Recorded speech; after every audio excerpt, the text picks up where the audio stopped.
नित्यानन्दायै नमः ॐ नित्यबोधायै नमः ॐ नादिन्यै नमः ॐ जनमोदिन्यै नमः ॐ सत्यप्रत्ययिन्यै नमः ॐ सप्रकाशात्मरूपिण्यै नमः ॐ त्रिपुरायै नमः ॐ भैरव्यै नमः ॐ विद्यायै नमः ॐ हंसायै नमः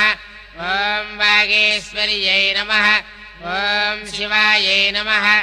ॐ वाग्देव्यै नमः ॐ महारात्र्यै नमः